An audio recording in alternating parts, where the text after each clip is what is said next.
नमस्कार, मैं हूं रूपाली और आप देख रहे हैं विनिश्चय न्यूज। भाजपा के शासनकाल में ज्यादातर जांच पड़ताल की कार्रवाई ईडी ही कर रही है, जबकि इससे पहले होने वाले बड़े बड़े घोटाले की छानबीन या छापेमारी में हर जगह सीबीआई ही नजर आती थी।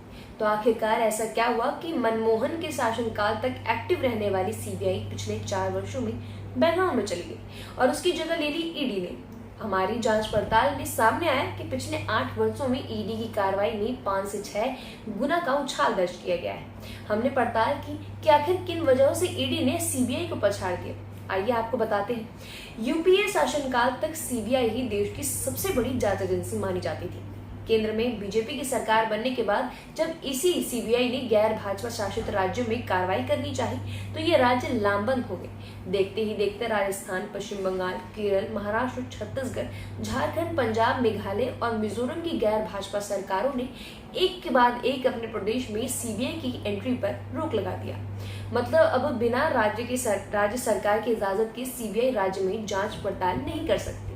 सबसे ज्यादा मेघालय राज्य ने सीबीआई की एंट्री पर बैन लगाया है। 9 राज्यों में सीबीआई की एंट्री बैन होने के बाद मजबूरन केंद्र सरकार को आर्थिक अपराध की छानबीन से जुड़ी दूसरी बड़ी जांच एजेंसी यानी ईडी को सक्रिय करना पड़ा।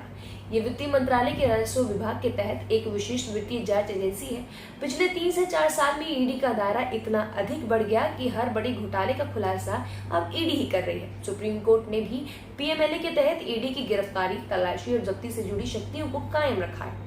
कोर्ट ने साफ कहा है कि गिरफ्तारी के लिए ईडी को आधार बताना जरूरी नहीं है। Prevention of money laundering act 2002 में बना था। ये कानून 2005 में अमल में आया। पीएमएलए अधिनियम 2012 ने अपराधों को सूची का दायरा बढ़ाया। इनमें धन छुपाने, अधिग्रहण, धन के आपराधिक कामों में इस्तेमाल को शामिल किया गया। इस संशोधन की बदौलत ईडी को विशेष अधिकार मिले। वहीं मनी लॉन्ड्रिंग का मतलब पैसों की हेराफेरी होती है। यह अवैध तरीके से कमाई गई ब्लैक मनी को व्हाइट मनी में बदलने की तरकीब है। ये ज्यादातर मामले वित्तीय घोटाले के होते हैं। एक्ट के अनुसूचित भाग ए में शामिल prevention of corruption act ED को राजनीतिक घोटाले पर कार्रवाई का अधिकार देता है। ईडी के पास विशेष अधिकार। ये एक्ट प्रवर्तन निदेशालय को जब्ती, मुकदमा शुरू करने की, गिरफ्तारी, जांच और तलाशी की शक्ति देता है। आरोपी व्यक्ति पर जिम्मेदारी होती है कि वह अपने को निर्दोष साबित करने के लिए सबूत दे।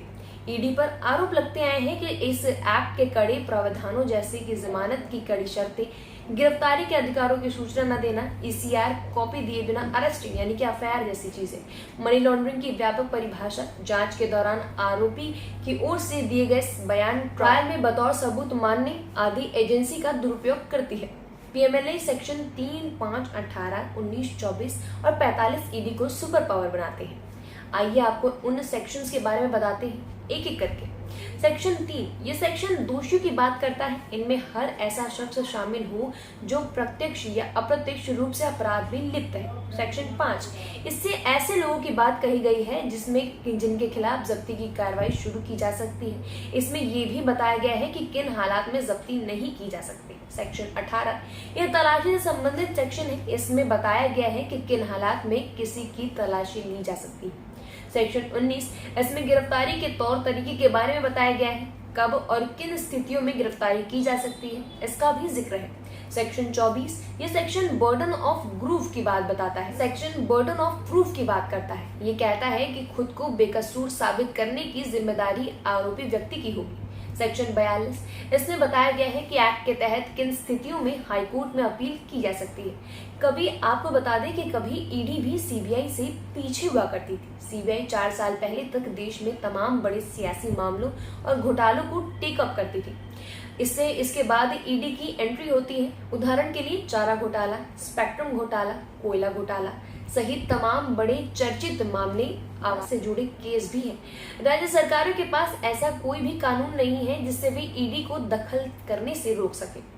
आपको बता दें कि 8 सालों में 5 से ज्यादा गुना ईडी के एक्शंस बढ़े हैं। पिछले 10 साल में ईडी ने विदेशी मुद्रा से जुड़े एफईएमए के तहत 24,893 मामले दर्ज किए। इनमें मनी लॉन्ड्रिंग के 3,985 मामले हैं।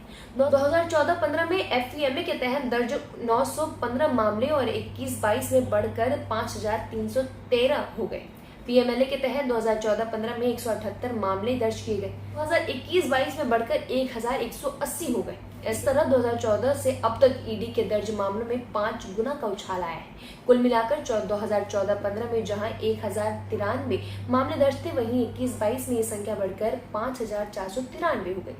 तो ये थी अब तक की, यानी कि 4 साल में सीबीआई से बढ़कर ईडी के उछाल में क्या दर्ज किया। ईडी सुपर पावर बनकर उभरती हुई नजर आ रही है। आज की हमारी इस वीडियो में बस इतना ही। अगर आपको ये वीडियो पसंद आई हो तो इस वीडियो को लाइक करें, शेयर करें और ऐसे ही तमाम खबरों से जुड़ी, जानकारियों से जुड़ी वीडियो देखने के लिए बने रहिए वी नेशन न्यूज के साथ। धन्यवाद।